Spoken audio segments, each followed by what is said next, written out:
MPSC booster इतिहासाच्या बॅचमध्ये आता आपण सुरुवातीला ब्रिटिश सत्ता जी आहे ती भारतामध्ये त्याचं आगमन कुठं झालं, त्यानंतर ती भारतात मजबूत कशी झाली, त्यांचे महत्त्वाचे गव्हर्नर, व्हॉइसरॉय हे सुरुवातीला बघणार आहे. ब्रिटिश जे आहेत ते इतर जे युरोपियन होते त्याच्यामध्ये पोर्तुगीज आणि डच यांच्यानंतर इंग्रज भारतामध्ये आले. पोर्तुगीज आणि डच यांच्यानंतर इंग्रज किंवा ब्रिटिश हे भारतामध्ये आले. तर हे कसं लक्षात ठेवायचं, पोर्तुगीज, डच आणि मग इंग्रज. तर आपण PDF म्हणतो, PDF. त्याच्याऐवजी PDE म्हणायचं. PDE. P म्हणजे पोर्तुगीज, D म्हणजे डच आणि E म्हणजे इंग्रज.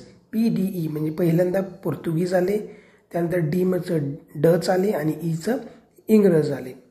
इंग्रज जे भारतामध्ये आले ते सुरुवातीला ईस्ट इंडिया कंपनीच्या रूपानं आले. ही ईस्ट इंडिया कंपनी जी आहे ते साधारणतः 1600 ते 1874 इतक्या काळासाठी भारतामध्ये ती होती. 1600 ते 1874. 1874 नंतर काय झालं ते आपण पुढं बघूया, पण साधारणतः लक्षात ठेवा की 1600 ते 1874 ही भारतामध्ये आली होती. सुरुवातीला कॅप्टन हॉकिन्स हे नाव लक्षात ठेवा. कॅप्टन हॉकिन्स काही परीक्षांना हा प्रश्न विचारलेला आहे. तो मुघल बादशाह जहांगीर याच्या दरबारामध्ये त्याला वखार स्थापन करण्याच्या परवानगीसाठी गेला होता. ब्रिटिशांनी ज्या काही वखारी स्थापन केल्यात त्याची सुरुवातीची परवानगी घेण्यासाठी कॅप्टन हॉकिन्स हा मुघल बादशाह जहांगीरच्या दरबारात गेला होता. कसं लक्षात ठेवायचं, हॉकिन्स कंपनीचे कुकर असतात बघा, कुकर. तर इंग्रज पहिल्यांदा कुकर घेऊन जहांगीरकडे गेले होते आणि म्हणले की हे कुकर घे आणि आम्हाला तू वखार स्थापनेची परवानगी दे. कॅप्टन हॉकिन्स जहांगीरच्या दरबारामध्ये वखारीची परवानगी मागण्यासाठी गेला होता. पहिली ब्रिटिशांची वखार जी आहे ती मछलीपट्टणम इथं 1611ला स्थापन झाली. मछलीपट्टणम 1611ला पहिली वखार ब्रिटिशांची स्थापन झालेली आहे. त्यानंतर सुरत इथं जहांगीरने परवानगी दिल्यानंतर 1613मध्ये सुरत इथं ब्रिटिशांची वखार स्थापन झाली. सुरत इथं जहांगीरने परमिशन दिल्यानंतर 1613मध्ये स्थापन झालेली आहे. त्यानंतर सर थॉमस रो हे जहांगीरच्या दरबारामध्ये गेले होते आणि ते अनेक वर्ष तिथं होते. सर थॉमस रोने काय केलं, अनेक ठिकाणी ब्रिटिशांच्या वसाहती स्थापन करण्याच्या परमिशन जे आहेत ते जहांगीरकडून घेतल्या. म्हणजे जहांगीरकडून त्याने जहागिरी मिळवली असं लक्षात ठेवा. वसाहतीची जहागिरी मिळवली थॉमस रोने. आणि पहिल्यांदा कोण गेलं होतं, कुठला इंग्रज गेला होता जहांगीरला परमिशन मागायला, तर कॅप्टन हॉकिन्स. आणि त्याच्यानंतर अनेक वसाहतीची स्थापना करण्याची परवानगी थॉमस रो यांनी जहांगीरच्या दरबारामध्ये जाऊन मिळवली. एक लक्षात घ्या, असं जर विचारलं इंग्रजांनी पहिली वखार पश्चिम किनाऱ्यावर कुठे स्थापन केली तर त्याचं उत्तर सुरत लिहायचं. पहिली वखार मछलीपट्टणम आहे, परंतु पश्चिम किनाऱ्यावरची पहिली वखार ही सुरत आहे. मछलीपट्टणम जे आहे ते पूर्व किनाऱ्यावरती आहे, आंध्रामध्ये येतं, आणि सुरत जे आहे ते पश्चिम किनाऱ्यावरती. मछलीपट्टणम 1611 आणि सुरत इथं 1613. सुरत पश्चिम किनाऱ्यावरचं पहिलं. हे का सांगतो तर याच्यावरती क्वेश्चन्स आलेले आहेत. जी वखार स्थापनेचे इयर्स आहेत त्याच्यामध्ये चुकवलं आहे, क्रममध्ये चुकवलं, त्यामुळं हे पाठ करा. पहिली मछलीपट्टणम, परंतु पश्चिम किनाऱ्यावरची पहिली सुरत. त्यानंतर बालासोर ओडिसा इथं 1633मध्ये तिसरी स्थापन केली आहे. महत्त्वाची आहे मद्रास इथं सेंट जॉर्ज किल्ला 1640ला बांधलेला आहे. मद्रास इथं 1640ला सेंट जॉर्ज किल्ला ब्रिटिशांनी बांधला. त्यानंतर 1651 बंगालमध्ये हुगळी इथं वखार बांधली. ही बंगालमधली पहिली वखार होती. बंगालमधली पहिली वखार हुगळी इथं 1651ला. आता 1651मध्ये एक आहे बघा शेवटी, म्हणून 51ला पहिली बंगालमधली 1651ला वखार बांधली. आता एक्झॅक्ट इयर जरी नाही पाठ झाले तरी क्रम लक्षात आला पाहिजे की सुरतला पश्चिम बंगालच्या आधी वखार झाली, मग सुरत नंतर मद्रासला वखार झाली, मद्रास नंतर बंगालला झाली. म्हणजे महत्त्वाच्या शहरातल्या वखारी जर विचारल्या तरी क्रम माहिती पाहिजे की बंगालची जी हुगळीची वखार आहे ना ती सुरत, मद्रास यांच्या नंतर झालेली आहे. मछलीपट्टणम, त्यानंतर सुरत, त्यानंतर बालासोर ओडिसा इथली, मग मद्रासमध्ये 1640ला सेंट जॉर्ज किल्ला बांधला, त्यानंतर हुगळी इथं 1651 म्हणजे बंगालमधली पहिली 1651ला बांधली वखार. आता बंगाल इथं जी वखार बांधली त्याच्यासाठी सुभेदार शाह शुजा यांना परवानगी दिली. त्यानं का परवानगी दिली तर त्याच्या का राजघराण्यातील स्त्रीवरती एका ब्रिटिश डॉक्टर बाउटन यांनी उपचार केले होते. त्यामुळे त्यानं खुश होऊन इंग्रजांना तिथं मुक्त व्यापाराची परवानगी दिली. बंगाल बिहार ओडिसामध्ये शाह शुजाने इंग्रजांना मुक्त व्यापाराची परवानगी दिली. शाह शुजा तो शहाजहान जो होता मुघल सम्राट त्याचा दुसरा मुलगा होता शाह शुजा. तर असं जर विचारलं बंगालमध्ये मुक्त व्यापाराची परवानगी कोणी दिली? शाह शुजाने दिली. का दिली? तर डॉक्टर बाउटनने राजघराण्यातल्या स्त्रीवरती उपचार केले होते म्हणून त्यांनी ती परवानगी दिली. त्यानंतर इंग्रजांनी कासिम बाजार, पटना इथं वखारी स्थापन केल्या आणि 17वे शतक संपता गोविंदपूर म्हणजे आजचं कोलकाता इथं वखार स्थापन केले. 2 गोष्टी लक्षात ठेवा. बंगालमधली पहिली आहे हुगळी वखार 1651. आणि जर असं विचारलं तर आजचं कोलकाता म्हणजे तेव्हाचं गोविंदपूर तिथं कधी आहे? 17वे शतक संपताना म्हणजे साधारणतः 1690च्या पुढं असेल. ते एक्झॅक्ट इयर नाही दिलं पण लक्षात ठेवा. आजचं कोलकाता म्हणजे गोविंदपूर इथं कधी आहे? 17वे शतक संपताना. आणि मुंबईमध्ये 1668 वखार स्थापन केली. म्हणजे ज्याचं कोलकाता आहे त्याच्या आधी मुंबईमध्ये झालेली आहे. थोडक्यात लक्षात ठेवा काय झालं तर PDE लक्षात ठेवा. पोर्तुगीज, डच, इंग्रज ह्या क्रमानं युरोपियन भारतामध्ये आले. पहिली वखार जी आहे ती मछलीपट्टणम 1611ला झाली. त्यानंतर पश्चिम किनाऱ्यावरची पहिली वखार 1613मध्ये जहांगीरच्या वेळी सुरतमध्ये झाली. त्यानंतर ओडिसामध्ये बालासर ओडिसा इथं 1633ला झाली. त्यानंतर मद्रास इथं 1640ला सेंट जॉर्ज किल्ला बांधला. 1651 हुगळी इथं वखार बांधली. बंगालमधली पहिली 1651 हुगळी. त्यानंतर 1668ला मुंबईमध्ये वखार आणि 17वे शतक संपत असताना गोविंदपूर आजचं कलकत्ता तिथं इंग्रजांनी वखार बांधली. आता युरोपियन ज्या सत्ता भारतात आल्या होत्या त्यांच्यामध्ये प्रमुख होते इंग्रज आणि फ्रेंच. सुरुवातीला काही युद्ध फ्रेंच आणि इंग्रज यांच्यामध्येच झाली. फ्रेंचाचा प्रभाव साधारणतः पॉंडिचेरी वगैरे दक्षिणेकडे होता. फ्रेंचाचा जो महत्त्वाचा गव्हर्नर त्याचं नाव लक्षात ठेवा, डुप्ले हा फ्रेंचचा गव्हर्नर होता. पहिलं इंग्रज आणि फ्रेंच यांचं जे युद्ध आहे ते साधारणतः 1746मध्ये पहिलं इंग्रज आणि फ्रेंचचं युद्ध झालं. त्याच्यामध्ये जो डुप्ले आहे तो फ्रेंचाचा गव्हर्नर होता आणि त्यामध्ये फ्रेंचाचा विजय झालेला आहे.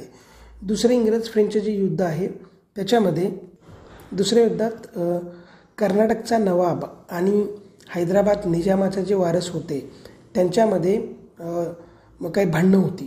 तर कर्नाटकच्या नवाबाची बाजू फ्रेंचांनी घेतली आणि इंग्रजांनी हैदराबाद निजामाचे जे काही वारस होते त्यांची बाजू इंग्रजांनी घेतली. याच्यामध्ये थोडंसं करेक्शन आहे की इंग्रजांनी काय केलं, जे हैदराबादचे निजाम होते त्यांच्यामध्ये नासिर जंग आणि मुझफ्फर जंग यांच्यामध्ये भांडण होतं. तर त्यातील नासिर जंगची बाजू इंग्रजांनी घेतली आणि फ्रेंचांनी मुझफ्फर जंगची बाजू घेतली आणि त्यांच्यामुळे इंग्रज आणि फ्रेंच यांच्यामध्ये युद्ध होत राहिली.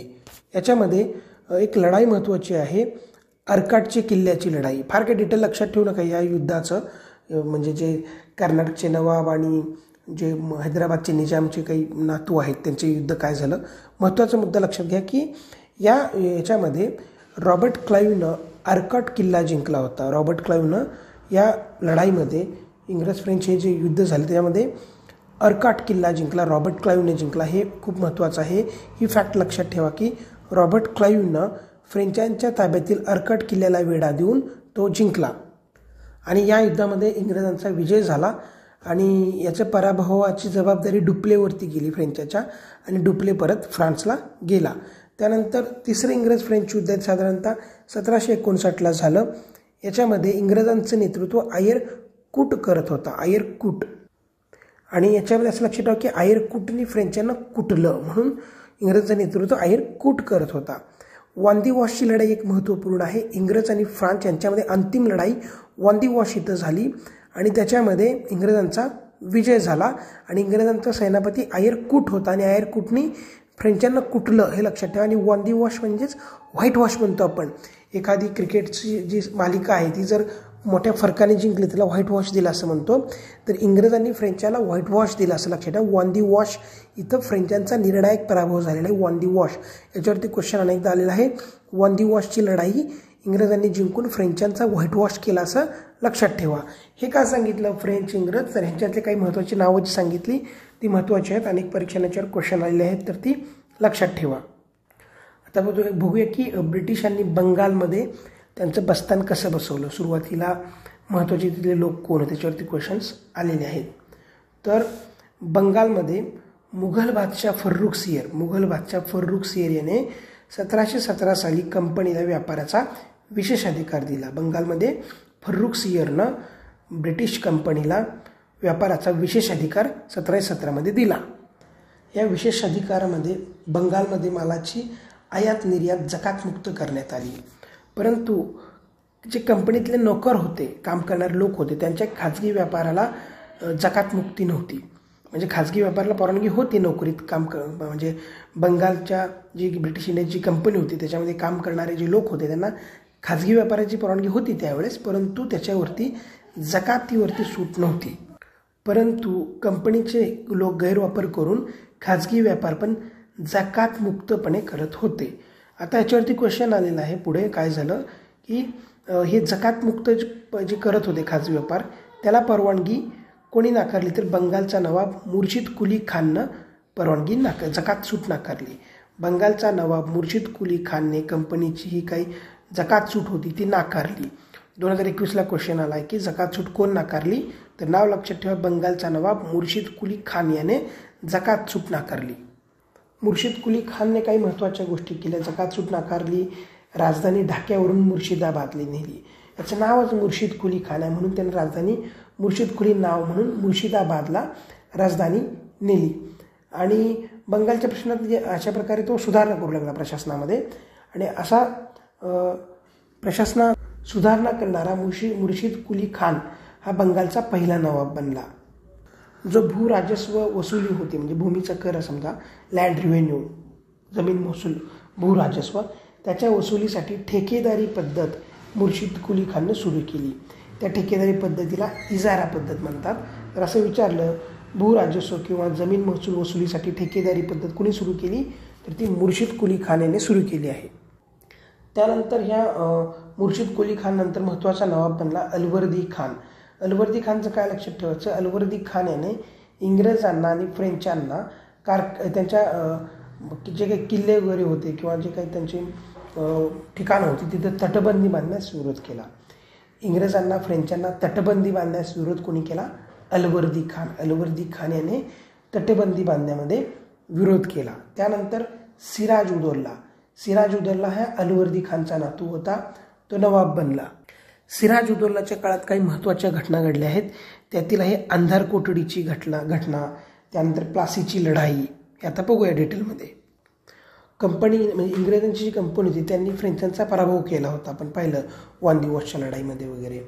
तर त्यामुळे त्यांचा कॉन्फिडन्स वाढला होता आणि ते काय करायला लागले की जास्तीत जास्त कसा फायदा घेता येईल भारतामध्ये व्यापारामध्ये बघू लागले आणि त्यांनी भारताच्या मालावरच जकात बसवायला सुरुवात केली. याला जोड देत त्यांनी इतरही काही गोष्टी केल्या. स्वतःच्या बकरीभोवती तटबंदी उभा केल्या. त्यानंतर हे जो नवाब होता सिराज उदौला त्याला विरोध करणारे काही लोक होते, शौकत जंग आणि घशिटी बेगम. शौकत जंग आणि घशिटी बेगमला सुद्धा इंग्रज मदत करत होते. या सर्व गोष्टींना सिराज उदौलानं विरोध केला आणि इंग्रजांना सांगितलं की तुमच्या ज्या तटबंदी आहेत त्या पाडा, शौकत जंग आणि घशिटी बेगमला मदत करू नका. परंतु ब्रिटिशांनी त्याचं काही ऐकलं नाही. त्यामुळं सिराज उदौलाने काय केलं, इंग्रजांच्या कासिम बाजार या बकरीवरती हल्ला केला आणि युद्धकैदी पकडले. हे जे पकडलेले युद्धकैदी होते ते 146 युद्धकैदी एका छोट्या खोलीमध्ये एका अंधार कोठडीमध्ये ठेवण्यात आले. साधारणतः 18 बाय 14 फूट इतकी छोटी खोली होती. त्यात 146 इंग्रज युद्धकैदी ठेवले. उष्णता आणि ऑक्सिजन तिथं कमतरता असल्यामुळं त्यातील 146 मधले फक्त 23 कैदीच जिवंत राहिले आणि 123 कैदी जे आहेत ते मृत्युमुखी पडले.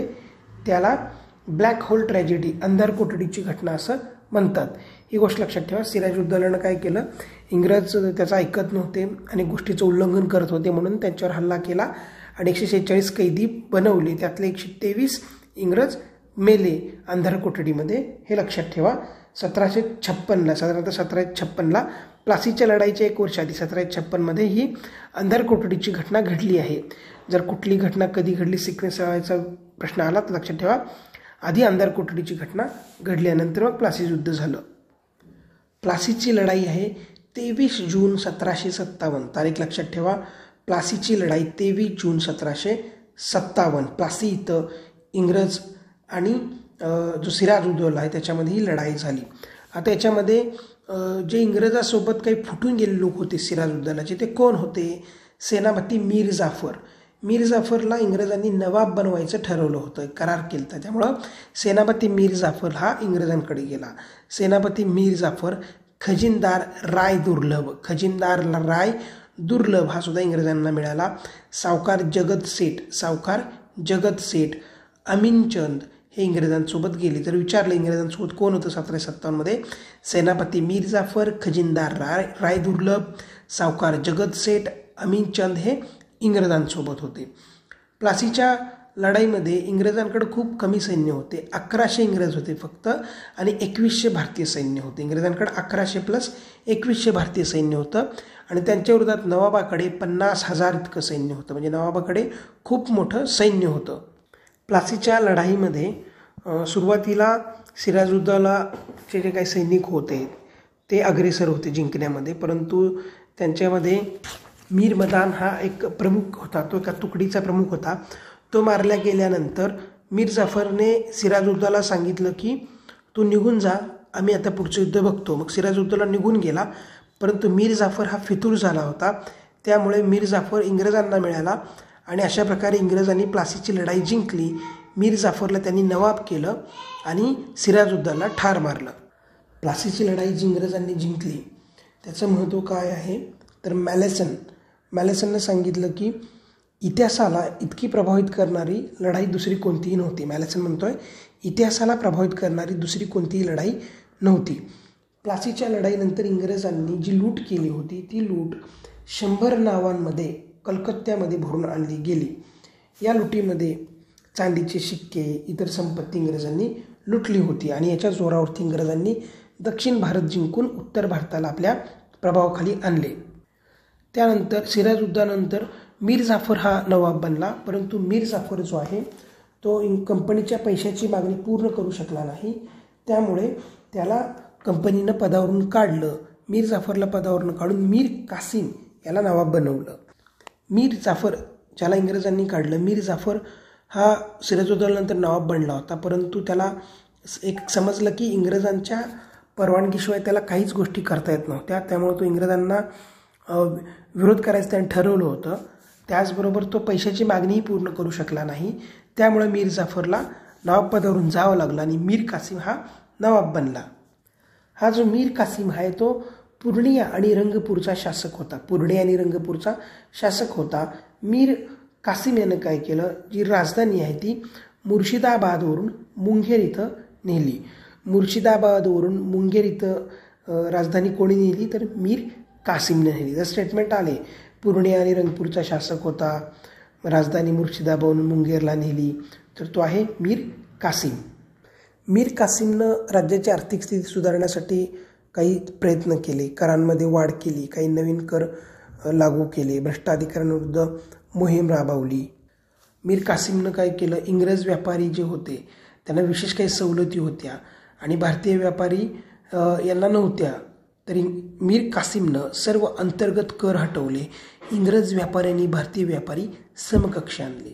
मीर कासिमनं काय केलं, सर्व अंतर्गत कर हटवून इंग्रज व्यापारी आणि भारतीय व्यापारी हे समकक्ष एका लेवलला आणले. त्यानंतर इंग्रजांनी मीर कासिमच्या जागी मीर जाफर याला परत नवाब बनवलं. मीर कासिम जागी मीर जाफरला परत नवाब बनवलं. त्यानंतर 23 ऑक्टोबर 1764 बक्सारची लढाई झाली.